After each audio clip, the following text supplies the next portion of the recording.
Assalamualaikum warahmatullahi wabarakatuh. Bismillahirrahmanirrahim. Allahumma sholli ala sayyidina Muhammadin al-Fatihi lima ughliqa wal khatimi lima sabaq nasyiril haqqi bil haqq wal hadi ila siratikal mustaqim wa ala alihi haqqa qadrihi wa miqdarihil azim. Oke teman-teman, ketemu lagi di channel teman-teman. Hari ini kita berjumpa kembali dalam bincang-bincang masalah hal-hal yang sangat luar biasa luar nalar. Di luar nalar.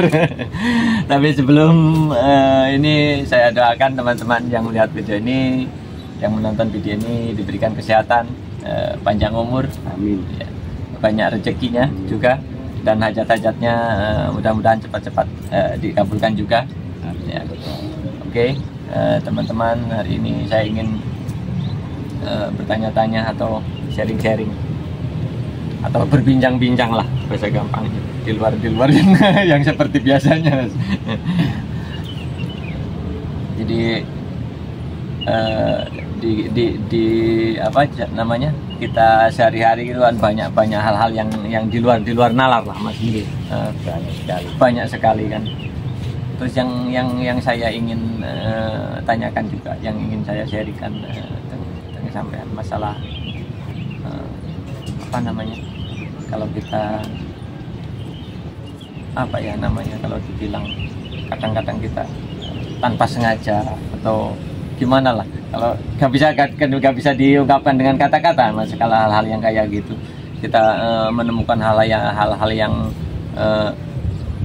ya gimana ya, kita kadang-kadang bepergian gitu kan Mas ya, bepergian kemana, kita menemukan hal-hal yang di perjalanan, kadang-kadang kita nggak tahu lah, nggak bisa diomongkan kalau hal-hal yang seperti itu menurut jenengan itu ada kaitannya dengan hal-hal apa namanya, hal-hal gaib gitu Mas. Kalau kadang-kadang kita kan keluar dari daerah kita bertemu dengan kayak pernah cerita juga kayak sampean bertemu dengan satu orang, tapi begitu apa namanya langsung hilang kan gitu Mas. itu bagaimana itu Mas, yang kalau hal-hal yang seperti itu? Kalau kita mau jujur Mas, kalau kita mau benar-benar mau jujur sebagai manusia sebagai manusia yang tidak terikat dengan doktrin agama, doktrin keyakinan, atau doktrin kehidupan ini, kita murni sebagai manusia, pasti kita akan menyadari bahwa 99% goib, hanya 1% yang bisa kita pilih, kita ikhtiari, atau kita istilahnya kita saksikan. 99% sama sekali. Oh, boleh kayak gini Mas. Ini begini. Mumpung sampean bisa menerangkan itu. Saya kan tadi kan yang bisa saya pahami hal-hal yang kayak gitu kan. Cuman ini ada agak menarik juga. Kalau ngomongkan masalah hal-hal mistik kayak gitu ya. Padahal yang setiap hari kita hadapi juga kan termasuk mistik juga kan. Hal-hal gaib juga kan. Gaib. Semua yang kita hadapi itu hal-hal gaib juga aslinya kan gitu. Masa kan tadi saya bilang kan 99%. Kalau mau jujur sebagai manusia, di luar dari doktrin agama, doktrin keyakinan, atau doktrin kehidupan kita, di mana kita adat istiadat, 99% tidak bisa kita prediksi. 99% tidak dapat kita lihat. Hanya 1% yang bisa kita upayakan atau kita lihat. Kita 1 menit ke depan juga nggak tahu ya. Kalau makanya tadi saya bilang, kalau kita dengan kesadaran penuh sebagai manusia, pasti akan jujur. Itu kalau Kalau cuma sekedar itu kan kita nggak menarik juga lah yang kita bicarakan. Masa kan nanti lain mas, nanti lain kalau kita sudah membicarakan keyakinan agama sudah lain. Iya. Atau doktrin keyakinan tertentu, sama tinggal di wilayah mana, di belahan bumi mana, itu pasti ada doktrin kehidupan tertentu. Iya. Cuman pasti lain. Ya, kalau cuman kita mau jujur aja dari awal mau jujur itu semuanya aslinya udah goib semua kan itu kan, mistis semua lah deh mas, gampangan. Tidak bisa kita lihat, tidak bisa kita bayangkan, tidak bisa kita. Terus yang menurut sampean kalau di hal-hal lain lah yang kayak yang saya tanyakan dari awal itu mas, menurut sampean gimana? Hal lain yang maksudnya?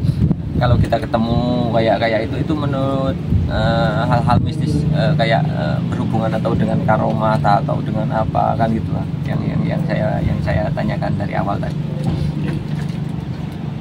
Setiap pengalaman pribadi seseorang itu dilatar belakangi banyak hal sebelum pengalaman. Banyak hal yang mempengaruhi pengalaman seseorang atau pengalaman spiritual seseorang. Sebuah contoh gini, ada sebuah cerita,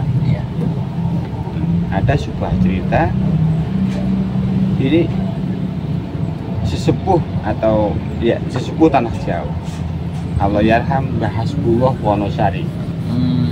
Jadi Allahyarham Mbah Hasbullah Wonosari itu adalah sesepuh tanah Jawa. Beliau adalah pengajar ahli tauhid. Kalau dalam keyakinan agama Islam, beliau adalah mengajarkan ilmu tauhid. Di samping beberapa kaidah-kaidah ilmu fikih, ilmu tasawuf, tapi beliau adalah mengkhususkan ahli ilmu tauhid. Suatu saat ada salah satu santri yang beliau itu adalah seorang guru. PNS istilahnya, PNS pegawai negeri. Cuman beliau ini adalah pegawai negeri yang ikut departemen agama. Nah, suatu saat pada suatu acara hajatan di rumah Allahyarham Mbah Hasbullah ini beliau adalah apa tuh? Dari wajah beliau ada dari tanah Pasundan. Beliau ada zuriyah Sunan Gunung Jati. Beliau ada zuriyah dari Sunan Gunung Jati. Di suatu hajatan, si santri ini disuruh makan.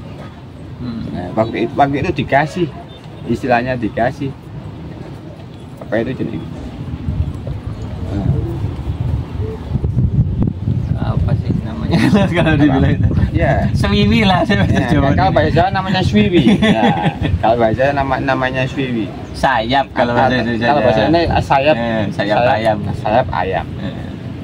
Akhirnya si seorang guru ini, santri ini ditimbali sama Mas. Sini. Iya, kamu makan apa itu sayap ayam ini sampai habis. Saya tungguin. Karena ketakdiman di dunia pesantren itu, karena ketakdiman akhirnya si guru ini mematuhi daun Mbah Hasbullah. Si PNS dia. Iya, PNS ini mematuhi harus dimakan. Loh, gimana nggak gemetar? Makan ditungguin guru. Bahkan Mbah Hasbullah ini bilang ke santrinya ini, ke PNS ini, kamu makan kamu habiskan sampai habis.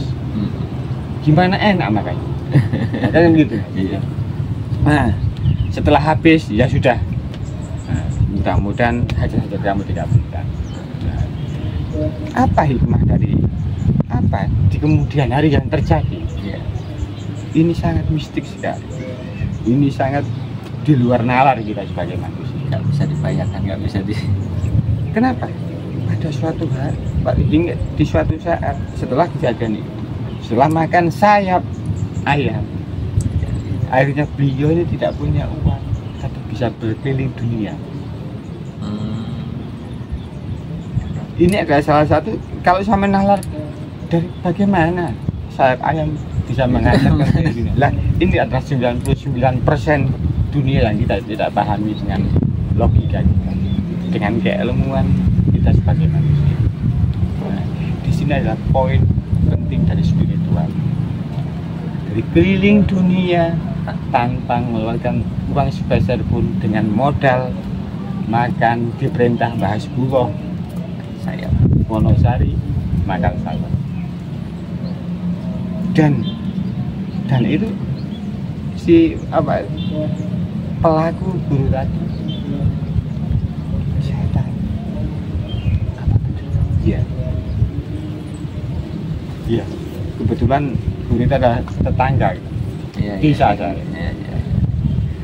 dan terjadi bahkan apa yang didawuhkan beberapa tahun yang akan datang. Mbak Slo sudah dawuh, nanti kamu keliling dunia tanpa bayar spesial, dengan modal tadi disuruh menghabiskan sayap ayam. Itu termasuk kepatuhan juga Mas. Ini adalah bahwa 99% dunia ini adalah goib. Hanya orang-orang tertentu yang bisa membaca yang goib. Kalau kita orang biasa paling ya hanya 1% yang kita utek-utek yang di situ yang kita kalkulasi. Tapi 90% ini banyak sekali yang istilahnya mengalahkan atau menisbikan logika kita sebagai, tapi fakta itu terjadi. Jadi kalau bahasanya Mas, kalau bahasa banyak lah yang beredar luas kayak yang ya ada banyak di channel-channel YouTube juga ya, kayak hal-hal yang diutarakan dibilang kayak kerajaan goib itu cuman hal-hal iguan aja Mas ya. Nah, itu saya tidak bisa menilai karena saya tidak melakukan itu. Oke, mungkin saya bisa menilai apa yang saya mengatakan, saya tidak melakukan ritual itu. Jadi kemungkinannya bisa bisa enggak. Sebagai manusia kita harus berani jujur itu Mas. Ngomong bisa bisa enggak. Makanya kita tidak perlu menceritakan sesuatu yang tidak kita alami. Tidak perlu membahas pengalaman orang lain yang kita tidak tahu kebenarannya. Nah ini kan paling penting ya Mas. Makanya saya tanyakan di situ kan. Ini kan banyak sekali ya. Kita kebanyakan orang, siapa aja lah itu selalu menceritakan orang lain daripada menceritakan diri kita sendiri kan, dirinya sendiri kan, yang maksudnya yang dialaminya sendiri kan gitu. Itu kan sangat kurang enak juga lah kalau dibilang. Makanya kalau Mas bilang itu kalau mau jujur ya bisa enggak itu tadi kan. Karena setiap manusia itu mempunyai pengalaman spiritual masing-masing. Kita tidak bisa dan menyamaratakan atau ini yang lebih baik, ini yang lebih buruk, tidak bisa. Setiap manusia itu berproses mengalami 99 kegaiban. Setiap manusia sadar dengan tidak sadar. Lah bedanya kalau kita dibimbing seorang guru, kita mengalaminya dengan keadaan sadar. Dengan keadaan sadar, bedanya di situ.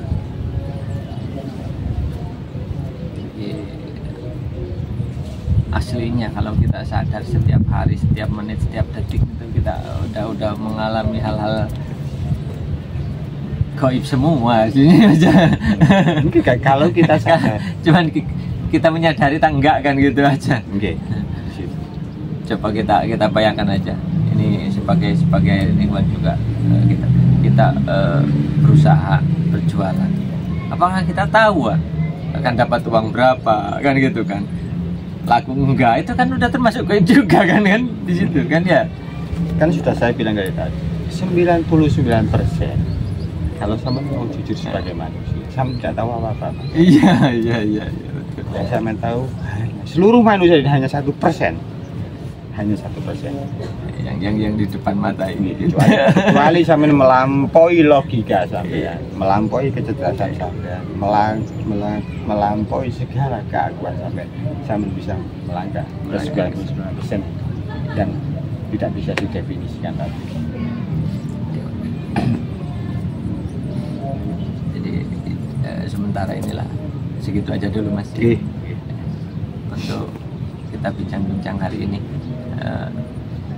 Jadi teman-teman, monggo kalau ada saran kritik silakan teman-teman tulis di kolom komentar untuk bisa kita membangun channel ini dengan terus menambah kualitas lah intinya, supaya bisa berkembang dengan baik channel ini.